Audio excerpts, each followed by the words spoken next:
Saludos, ¿cómo están todos?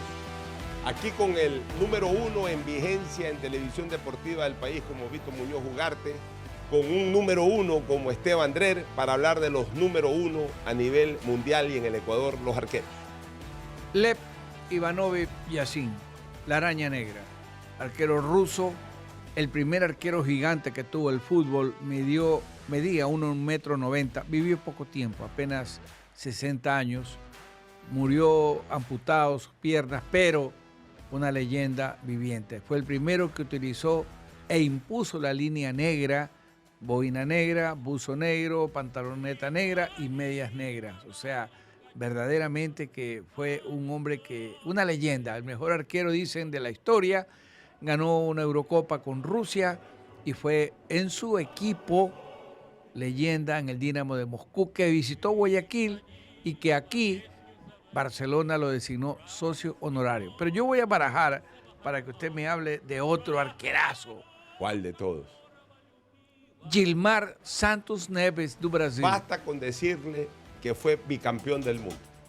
Basta con decirle que fue parte de esa maquinaria espectacular de Pelé, Garrincha, Babá, Didi y Zagallo en el Mundial de Suecia, y luego, ya sin Pelé en la mayoría de partidos, pues sí con Amarildo, en el Mundial de Chile. Era el que cuidaba el cáñamo para que en el arco rival los otros bombardeen. Por algo es considerado para muchos el mejor arquero de la historia de Brasil. Fue estrella y figura en el Corinthians, en el Santos y por supuesto en la misma selección brasilera. Ahora yo le voy a sacar esta carta que es brava, considerado por muchos también el mejor arquero de los años 60, el inglés Gordon Banks. Hábleme de Gordon Banks. Primero, hizo la tajada del siglo en el Mundial de México 70, desborde de Jairzinho, centro, y Pelé se eleva para meter un cabezazo que Gordon Banks vuela de palo a palo y lo saca de abajo hacia arriba. Gordon Banks es el arquero legendario que estuvo mucho tiempo en el Leicester City, en el Stoke City, pero que fue el arquero artífice de que Inglaterra gane el Campeonato Mundial de 1966. Prácticamente el único mundial que los fundadores del fútbol lo obtuvieron en toda su historia. Un arquero felino, un caballero, un lord, pero también de una agilidad y unos reflejos extraordinarios. Pasaba del 1,80 m de altura y todo lo que consiguió en el fútbol lo convirtió en una verdadera leyenda. ¿Y ahora qué carta me saca? Yo le saco una carta de uno que le decían el Chiquito. Chiquito, que ganó todo con el Peñarol de Montevideo, Ladislao Mazurkiewicz.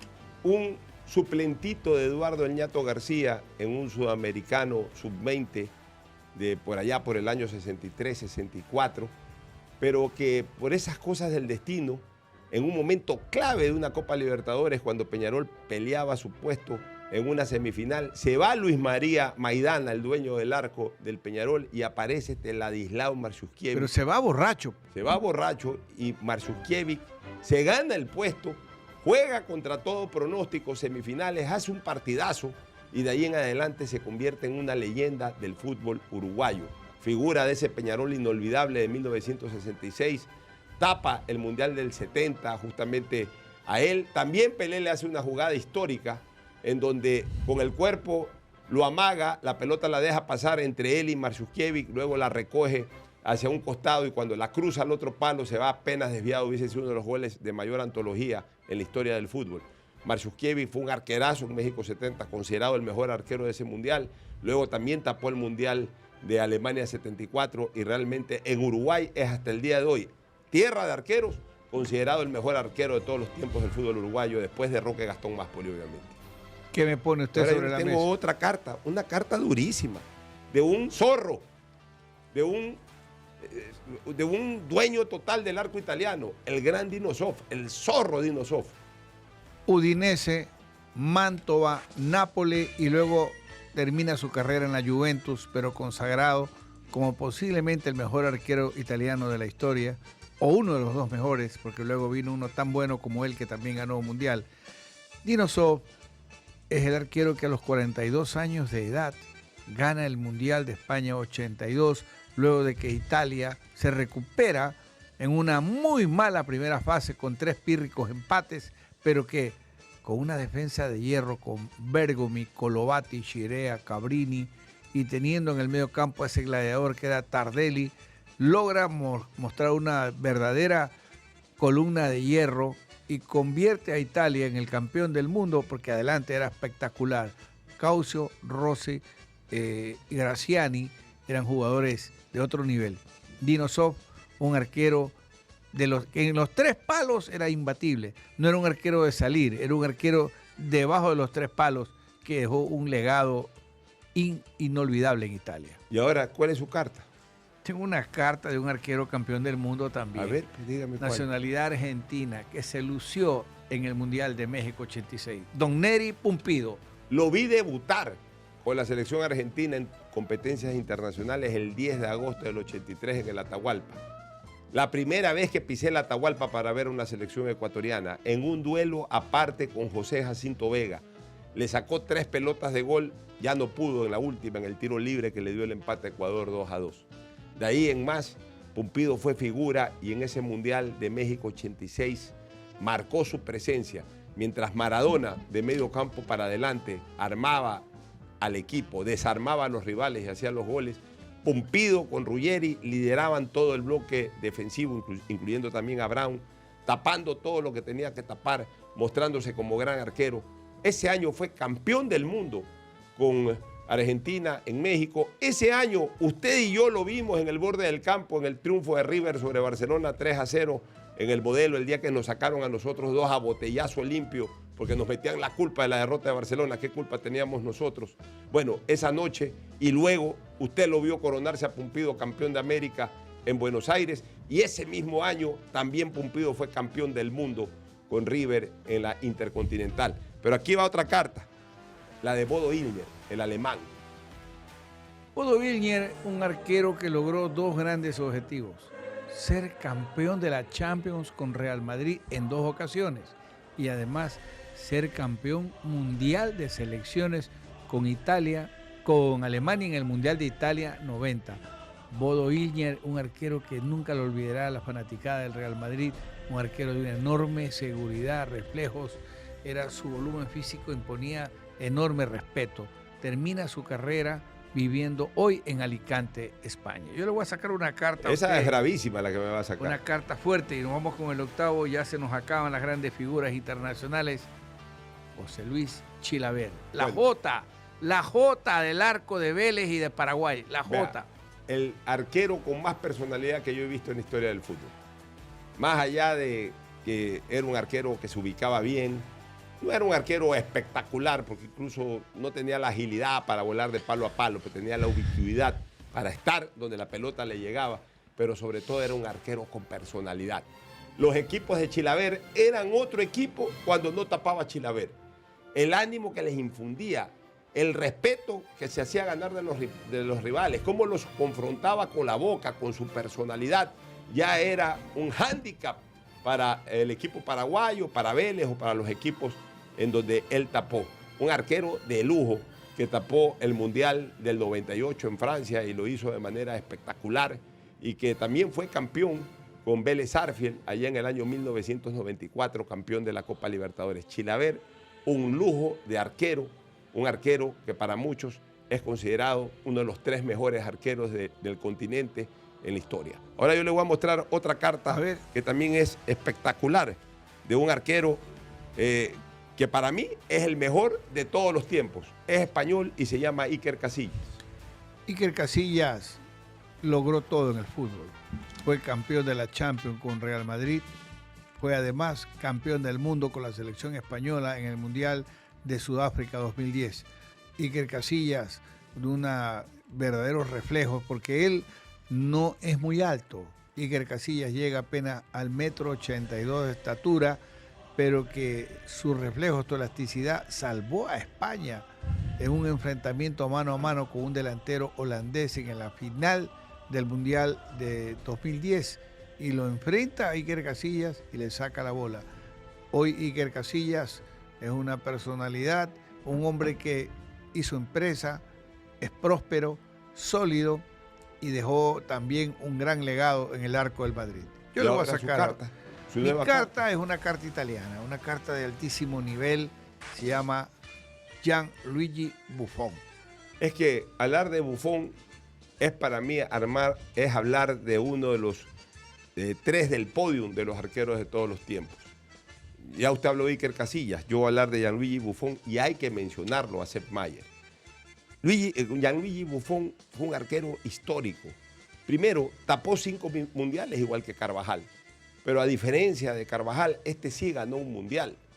Este fue figura, ganó Eurocopa, ganó todos los torneos importantes, solamente quedó pendiente uno, no pudo ganar una Champions. Y ese, al igual que para Lothar Matthäus, es el gran dolor de ambos, no haber podido nunca ganar una Champions con su Juventus o con otros equipos en donde participó de menor nivel como el Parma de Italia o del Paris Saint-Germain, que hasta el día de hoy tampoco la puede ganar. Pero Buffon es también considerado uno de los arqueros más grandes de la historia y que incluso llevó la profesión hasta pasando los 40 años, apenas se retiró un año atrás con la grandeza y con la gloria que a él lo caracterizó siempre. Ahora yo le voy a entregar la carta de otro arquero que también marcó historia en este siglo y que sigue siendo un arquero fundamental en el fútbol alemán y en el Bayern Múnich, Manuel Neuer. Bueno, 1,93 m de estatura, un arquero que jugaba y juega porque aún se mantiene en el arco del Bayern, ha tenido severas lesiones, pero nadie puede de ninguna manera soslayar que ganó todo. Ganó el Campeonato Mundial de Selecciones en Brasil 2014, en aquella gran final, cuando le tapa a Pipita Higuaín un mano a mano, queda campeón mundial con Alemania, gana todas las Bundesligas habidas y por haber con este equipo llamado Bayern Múnich, con el cual obtiene su mayor gloria. Hay que indicar que lamentablemente las lesiones le han afectado a Manuel Neuer. Pero yo quiero darle a usted, ahora para el cierre de los grandes arqueros de todos los tiempos, Ubaldo Matildo Fillol. El Pato. Pero yo le voy a hablar de dos rápidamente. De Ubaldo Matildo Fillol, que para mí es considerado el mejor arquero de la historia del fútbol sudamericano. En Argentina 78, campeón con Argentina. Esas pelotas que salvó especialmente en el partido con Holanda y que pudieron haber cambiado la historia. El carisma del Pato Fillol, la jerarquía para empujar desde atrás a Argentina a ganar la Copa del Mundo. Es un arquero absolutamente histórico en el fútbol sudamericano y en el fútbol argentino. Pero no quiero cerrar este capítulo porque no podemos dejar de mencionar al gran Sepp Maier, que lo ganó todo en el arco alemán, fue campeón de Eurocopa, fue campeón del mundo, fue campeón de la Champions con el Bayern Múnich. Sepp Maier, a mi criterio, junto a Iker Casillas, son los dos mejores arqueros de la historia en el fútbol mundial. Rifle, buenas noches. Para usted, ¿con qué línea de arqueros usted se ha sentido identificado en su estilo de guardameta? Buenas noches, Vito, Pocho. Es un privilegio para mí estar sentado con periodistas que tienen mucha historia, que han vivido muchos momentos. Gracias, Rifle. Pero mirando estos 10 arqueros, creo que falta un arquero que cambió la historia del fútbol sudamericano. ¿Cuál? René Higuita. Su manera de jugar cambia el rol del arquero. René Higuita, después va Campos, después va Gatti. Entonces, los 80 y los 90, a partir de ellos tres, el arquero ya no era un jugador que se quedaba abajo del área o adentro del área chica. Era un arquero que era participativo, que jugaba como líbero, que comandaba la defensa y era un arquero que estaba todo el tiempo dialogando con sus centrales. A partir de ahí crece la personalidad de Chilavert, porque después sale Chilavert. Entonces yo creo que sí, entre los 10 mejores arqueros siempre hay que poner los que cambian las historias de los arqueros, los que van creando nuevos conceptos de arqueros. Y yo creo que esos tres arqueros crearon un concepto a nivel sudamericano. A lo mejor a nivel mundial o individualmente no ganaron mucho, pero sí cambiaron la historia del fútbol mundial. ¿Cuáles son los 5 jugadores en el arco que más te han impresionado en tu carrera deportiva? A mí, mis 5 arqueros son la personalidad de Chilavert, la manera de atapar la de Dios de Navarro Montoya, los pies de Neuer y la personalidad de Gatti. De Gatti y de Higuita. La personalidad de ellos, cómo se convirtió, un arquero se convirtió en ser parte del equipo. ser parte fundamental de la defensa, jugar adelantado.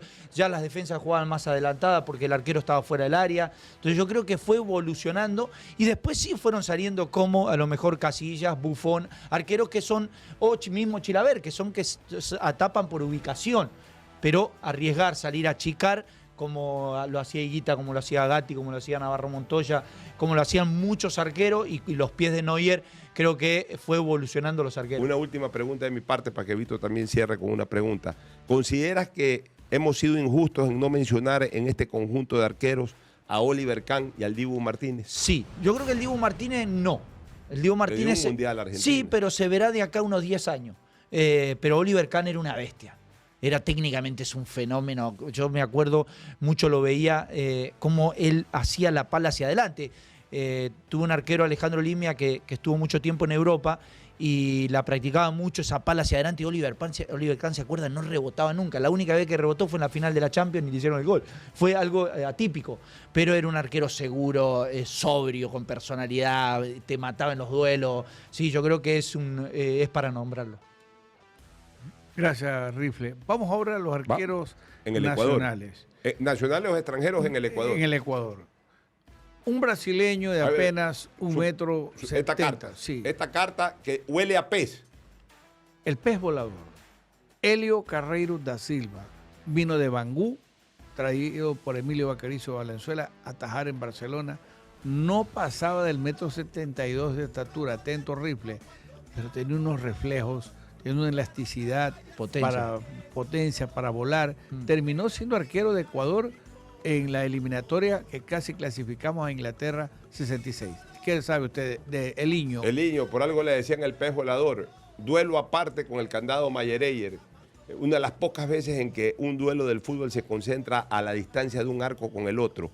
Eliño, que tapó ese partido del 65 en Lima, pero que desgraciadamente, pues, a pesar de que taparon los 3 mejores arqueros ecuatorianos hasta ese momento, Ansaldo, Bonar y Eliño, con los 3 arqueros, no sacamos los resultados deseados contra Chile y por eso quedamos fuera del Mundial de Inglaterra 66. ¿Pero qué otra carta usted me saca? No, pues ya usted saca. Ahora yo le saco esta. A ver. Esta que es de un histórico de los históricos.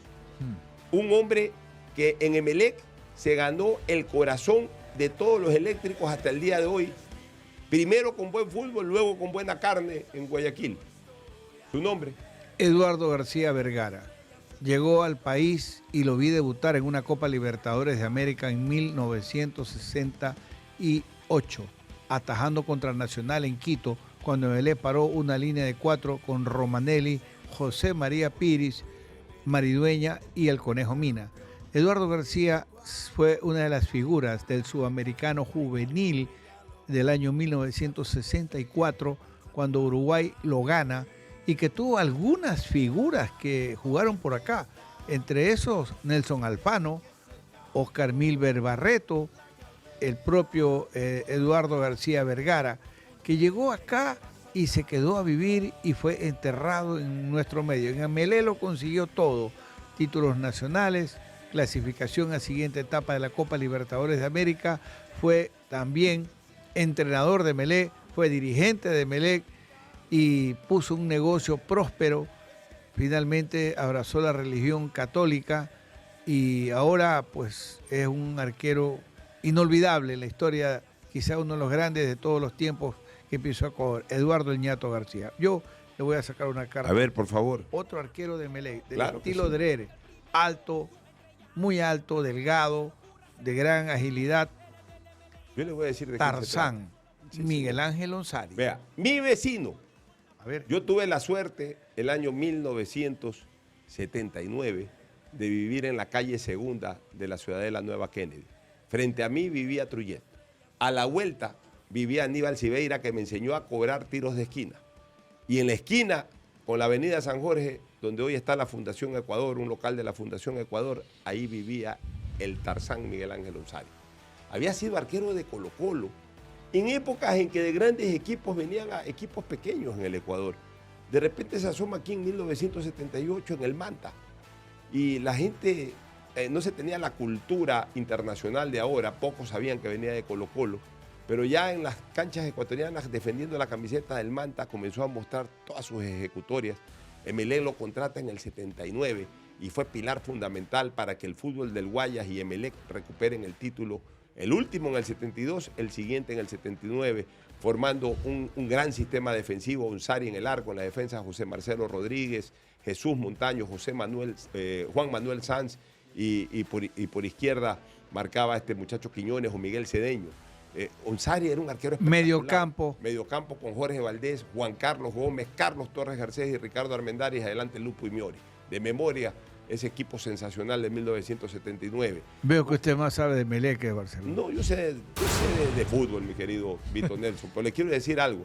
Unsari era un arquero impresionante. Le decían Tarzán porque tenía cuerpo de Tarzán, se parecía mucho al de la serie de Tarzán que se emitía en esa época, el pelo largo, pero sobre todo era un arquero completísimo, era un arquero que se sabía ubicar, era un arquero rey absoluto con pelota en el aire, salía a todas y las descolgaba, cuando había que volar, volaba, realmente era un espectáculo verlo, y Emelec solventó, Emelec siempre tuvo buenos arqueros, y para volver a ser campeón tenía que tener un gran arquero como Unsari. Ahora yo le voy a sacar una carta de un hombre que usted lo vio nacer futbolísticamente, que usted el año en que fue campeón con Barcelona lo llevó a la fiesta de cumpleaños de José Antonio Briz, que usted lo apoyó siempre y que es sin lugar a dudas uno de los grandes ídolos del Barcelona. Estoy hablando de Pestañita, de Carlos Luis Morales Benítez.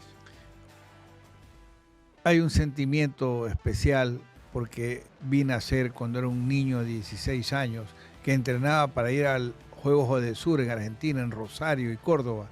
Tenía 16 años y en la cancha del Filambanco, el gordito Morales, ahí nace Carlos Luis Morales. Con Barcelona, 5 títulos. Con Barcelona se convierte en el primer arquero en la historia del fútbol ecuatoriano que llega a una final de Copa Libertadores de América en 1990, atajándole un penal o varios penales, primero en las series iniciales a los equipos bolivianos y luego, atención, tapa un penal contra Cerrizuela y Polilla da Silva, del Gran River, de Pasarela como técnico. Y esa noche Morales patea el balón para regalárselo a las tribunas, para ofrendárselo cuando Barcelona llega por primera vez a una final de Copa.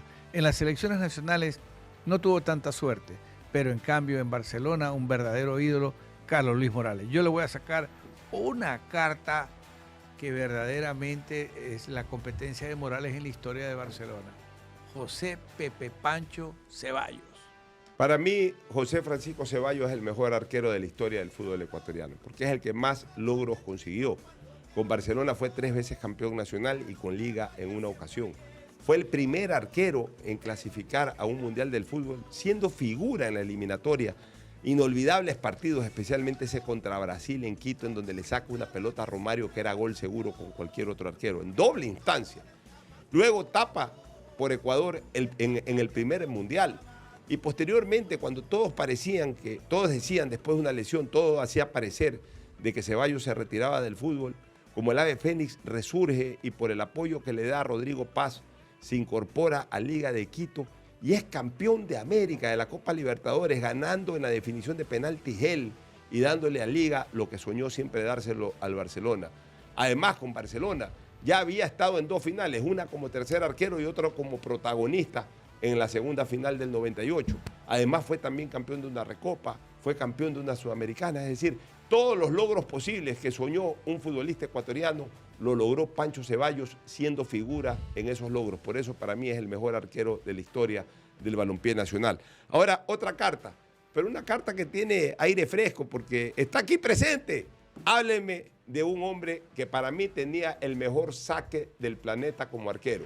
Y le decían en la cancha rifle y nosotros ahora en los estudios de grabación le decimos igualmente el rifle Drer. Emelec no ha sido un equipo que ha fabricado arqueros. No lo fabricó a Mayereyer, no lo fabricó al Ñato García y grandes equipos ecuatorianos como Manta trajeron a Unsari. Grandes equipos ecuatorianos como el Cuenca trajeron a Klimovic y de ahí vino Emelec. Y también trajeron al rifle Drer, que vino Emelec. Pero yo le quiero preguntar a Esteban Drer, ¿cuál considera el momento en que tomó la decisión de dejar Cuenca de dejar Lituania para venir al fútbol ecuatoriano y luego aterrizar en Emelec, donde lo convierte en el mejor arquero de la historia y en el que más títulos y logros ha conseguido. Bien, lógicamente que uno como arquero la pasó mal en Lituania. Yo llegué, me quedé sin trabajo, ¿no? La familia sufría parte económica, no teníamos para comer y bueno, justo apareció el Cuenca en una cancha donde estábamos jugando y era toda de tierra. Estaba el entrenador del Cuenca y el presidente y de repente termina el partido y me encara en ese momento el presidente del Cuenca con Duró y me dice, no venimos a buscar un arquero, pero venimos a buscar un central y la verdad que vos jugás como central. Entonces nos encantó tu personalidad, tu manera de jugar afuera del área, cómo le pegas la pelota, cómo manejas los pies, te vamos a hacer una oferta. En ese momento me hacen la oferta, mi representante dice que no, porque era muy poca plata, entonces yo inmediatamente lo llamo a mi representante y digo, déjame ir porque yo acá no tengo nada. En Argentina estoy muerto, mi familia no tiene para comer, voy a donde sea, por lo que sea, y después de ahí yo me arreglo. Y así fue, caí al Cuenca, llegué a la final en el 2009, después 2 años ahí, y después vinieron varios equipos, tuve la posibilidad de estar en Barcelona, en el Deportivo Quito tenía casi todo arreglado, solo faltaba la firma, pero de repente apareció Emelec y se dio todo en Emelec y así fui como llegué a Emelec. Con un mérito, es el arquero con más títulos en el Club Deportivo Emelec, por eso yo lo he calificado a él como el mejor arquero de la historia del Emelec, no el más grande se llama Eduardo García. Pero Esteban Dret tiene 4 títulos nacionales, eso ningún otro arquero lo ha tenido. Y además igualó otro récord de García, el tiempo de permanencia en el Emelec. García, de tiempo ininterrumpido. García estuvo del 72 al 79 y en el mismo último dígito estuvo Dret, del 2012 al 2019. García le ganó porque tuvo también una etapa previa del 68 al 70.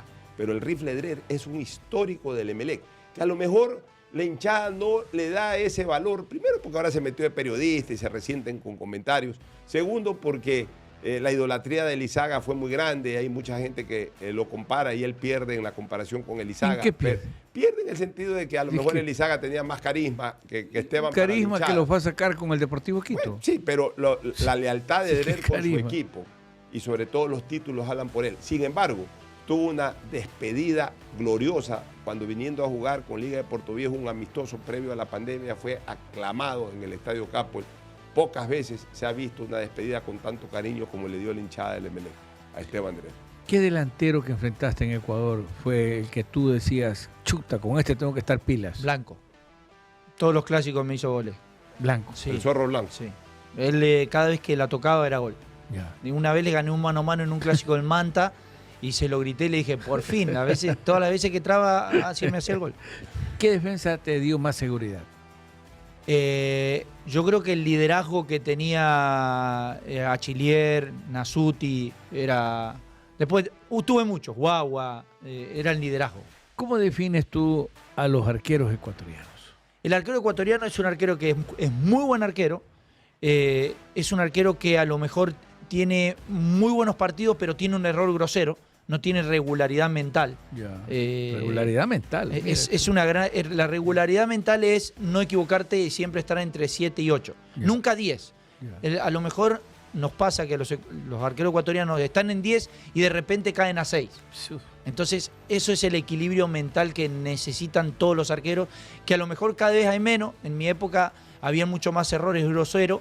Hoy por hoy se está equilibrando eso, están mejorando, están saliendo arqueros más mentales, pero la idea sí, ojalá que en el camino sí encuentren ese equilibrio. Burray no se equivoca, Galíndez no se equivoca, o si se equivoca son mínimo el error, no es tan grosero como a lo mejor se puede llegar a equivocar. ¿Cuál es la mejor atajada que recuerdas y cuál fue el error más craso que cometiste en una? El error más por exceso de confianza.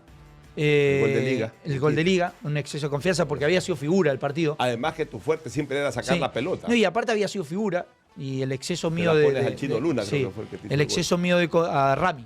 El exceso mío de confianza por creerme que había hecho el mejor partido, iba a salir figura y todo, porque habíamos empatado, íbamos a empatar, me hace cometer ese error de sacar mal, de buscar a un compañero al lado contrario, la pelota más difícil, y se la entregué a Rami que hizo el gol. ¿Y la mejor atajada? La mejor atajada creo que es la de Blanco, me quedo con la de Blanco y después el penal que tajé el Manta también.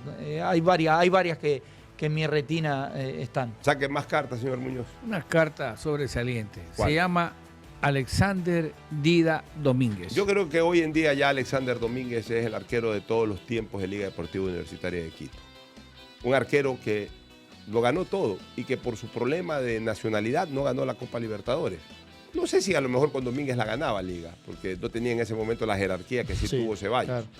Pero de ahí ganó la Copa Sudamericana del 2009, fue parte de esa Copa Sudamericana, ganó también una Recopa en esa época, ganó ahora otra Sudamericana, ha ganado varios títulos, ha sido arquero de selección nacional en 2 mundiales, uno tapando y tapando bien y el otro pues en la banca en el último mundial. Yo creo que Alexander Domínguez es sin duda uno de los 5 mejores arqueros de todos los tiempos del fútbol ecuatoriano, con una talla impresionante de basquetbolista o voleibolista que supera el 1,97 m de estatura y sobre todo un arquero muy seguro, un arquero ganador. Y esa es una de las cosas que tiene que tener como condición un arquero, tener mentalidad ganadora. Ahora, esta carta que hoy es idolatría en Barcelona, Javier Burray, hábleme de Burray. Llegó de Macará y sorprendentemente lo trae Aquiles Álvarez, que fue el que asesoró su llegada a Barcelona. En Barcelona ha hecho historia, ha ganado un título y además fue el arquero que atajó los penales ante la Liga de Quito cuando Barcelona le quita el campeonato a Liga Deportiva Universitaria en Casablanca, rompiéndose una situación que no la esperaba la hinchada de Liga. Es un arquero histórico en Barcelona que actualmente se ha ganado el respeto y el cariño de la hinchada. Yo le voy a sacar a otro arquero. Por favor. Que le decían el tapapenal. Luis Alberto Alayón, uruguayo. Vino del Racing de Uruguay. Un arquero con una estampa impresionante, con un carisma único. Se convierte en los registros del Barcelona en el primer arquero ídolo. En el primer arquero ídolo del cuadro amarillo. Y tenía esa característica, tapapenal.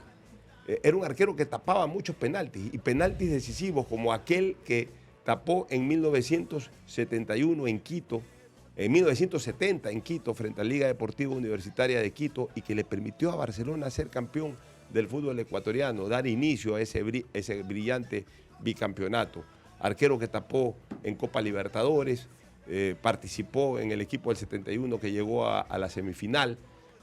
Luego tuvo un paso por Liga Deportiva Universitaria de Portoviejo, regresó a Barcelona y de ahí ya se fue para siempre. Luis Alberto Alayón es uno de los arqueros íconos del arco torero. Muchos discuten que en un podium de los mejores arqueros extranjeros del Barcelona, sin duda están Alayón, está hoy Javier Burray, y ahí vendría la discusión por el tercero, algunos podrían pensar, y Eliño es el número 1, Burray hoy para mí es el número 2 y Alayón el número 3.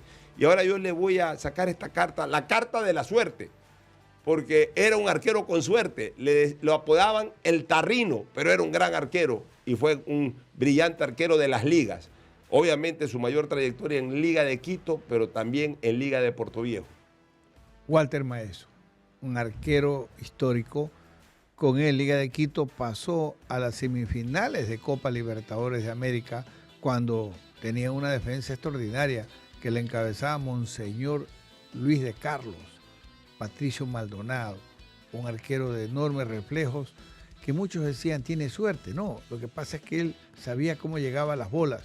Walter Maeso integró esa liga que logró un bicampeonato y esa liga avanzó en la Copa Libertadores hasta que se topó con una delantera salvaje del Cruzeiro de Belo Horizonte con Eduardo, Josinho, Paliña, Roberto Batata, que le gana Liga 3-1 en casa en el estadio Atahualpa y allí no le permitió llegar a una final de Copa, pero el Tarrino Maeso, que aún está con vida y que compró su primer carro, Apolo Carrera, un Datsun 120J, todavía nos hacía acuerdo hace poco que se le hizo una nota en Montevideo, un arquero fabuloso, de una elasticidad notable. Y la última carta que usted ya tiene de arquero. Cerramos aquí con don Alfredo Bonar Jara, que esta fallecer. Semana, hace 3 días, falleció. Háblenos de Alfredo Bonar. Alfredo Bonar Jara, según los historiadores, yo no tuve la suerte de verlo jugar, dicen que ha sido el mejor arquero de todos los tiempos. Creo que por trayectoria y por logros no lo es, pero muchos hablaban de su plasticidad, de su personalidad, de su estampa, en épocas en que los arqueros ecuatorianos eran arqueros de pequeña estatura. Bonar era un hombre espigado, que iba muy bien en el juego aéreo, que tenía una personalidad recia y que fue figura en algunos equipos como en el Valdés, en el Patria, tapó en Barcelona también en 1961. Llegó ya veteranón, un poquito desgastado a la eliminatoria del 65, tapó en Chile ese partido que perdimos 3-1 y no tuvo una buena actuación. Pero en cambio, algunos años atrás en el Sudamericano de Lima llegó a ser considerado el mejor arquero del Sudamericano. Sin duda, Alfredo Bonar Jara es una de las grandes leyendas del arco ecuatoriano, que lamentablemente hace poquísimos días atrás falleció y obviamente pues reverente y respetuoso ante su tumba, lo recordaremos siempre, Alfredo Bonar Jara. ¿Qué le parece si le preguntamos al Rifle sobre los que él considera los mejores arqueros que ha visto en el Ecuador, sean nacionales contemporáneos? o extranjeros? Señores y señores, acá faltan dos arqueros fundamentales. Sí, claro. Máximo Banguera, 10 años en Barcelona, 2 títulos, semifinales de la Libertadores. Creo que está por encima de Javier Burray. ¿Lo ves arriba de Burray? Burray tiene 3 años en Barcelona. Esperemos que tenga esos 10 años como lo tuvo Máximo.